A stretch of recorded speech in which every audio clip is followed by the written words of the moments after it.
Selamat pagi teman-teman, selamat pagi juga buat ibu dosen kami.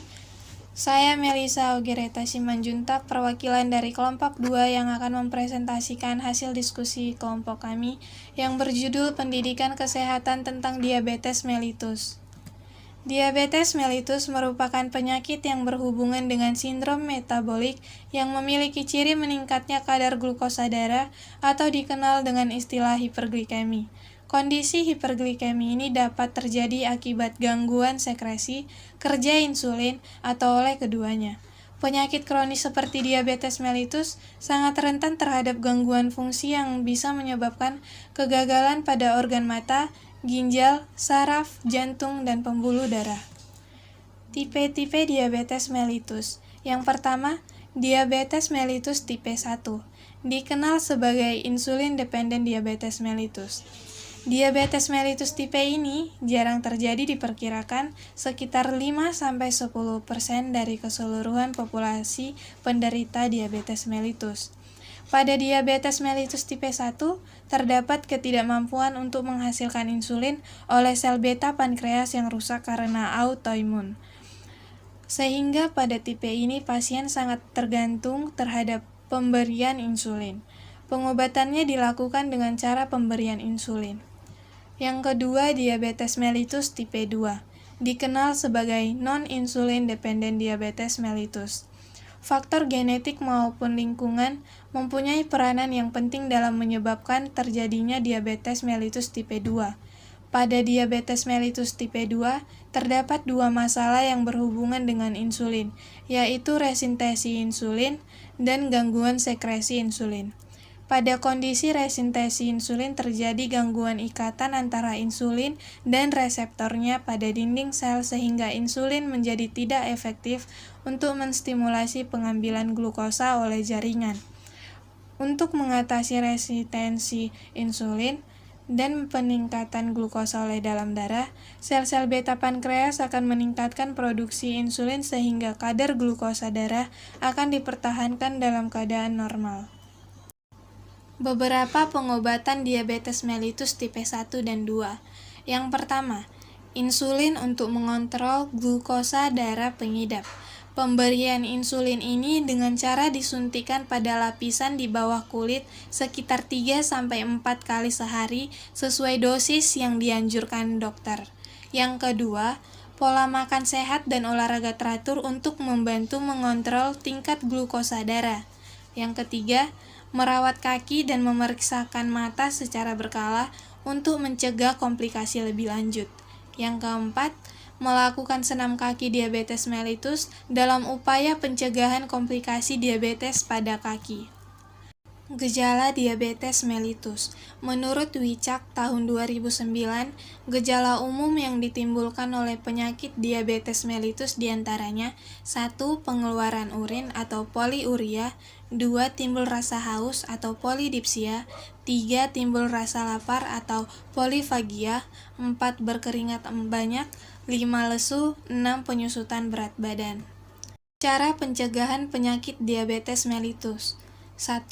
Menjaga berat badan ideal. Mereka yang sudah mengalami kelebihan berat badan wajib menetapkan sasaran penurunan berat badan. 2. Menjaga pola makan.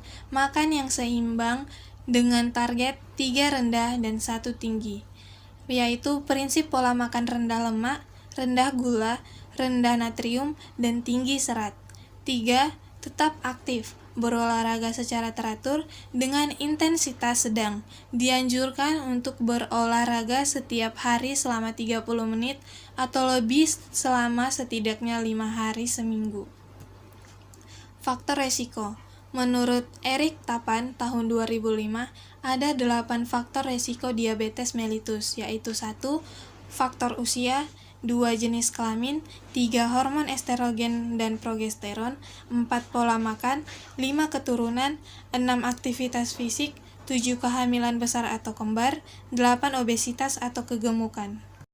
Pengobatan diabetes mellitus geriatri. Yang pertama, terapi non-farmakologi, yaitu 1. Pengaturan diet, 2. Olahraga, 3. Berhenti merokok. Yang kedua, terapi farmakologi dengan obat hipoglikemik oral. sebagai pemicu sekresi insulin golongan sulfoniluria, penambah sensitivitas insulin, dan golongan penghambat glukosidase. Demikian hasil presentasi kami dari kelompok 2. Semoga bermanfaat. Atas perhatiannya, saya ucapkan terima kasih.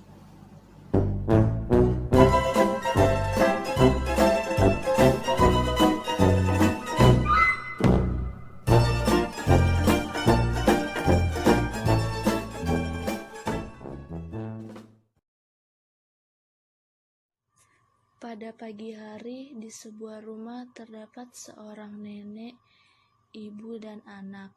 Nenek tersebut berusia 52 tahun dan ibu tersebut berusia 35 tahun dengan sabar merawat nenek yang sedang sakit. Cu, tolong ambilin obat dan minum nenek. Iya, Nek. Cucu tersebut mengambil obat dan memberikannya kepada nenek. Ini obatnya, Nek. Makasih ya, Cu. Saat siang hari, nenek pun duduk di ruang tamu. Nenek kenapa kelihatan lemas dan pucat? Nenek tidak apa-apa kok, Cu. Nenek kenapa, Nak? Tidak tahu, Bu. Si ibu membawa nenek ke rumah sakit. Sampainya di rumah sakit, Kenapa, Bu? Ada yang bisa saya bantu? Gini dok, tadi ibu saya lagi duduk dan kelihatan lemas. Apakah ada penyakit yang dideritanya? Ada dok, dia menderita hipertensi, tapi udah minum obat. Baiklah, biar saya periksa dulu.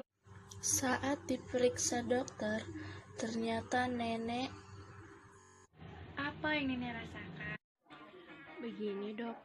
Setiap malam, saya selalu merasa pusing dan sering buang air kecil.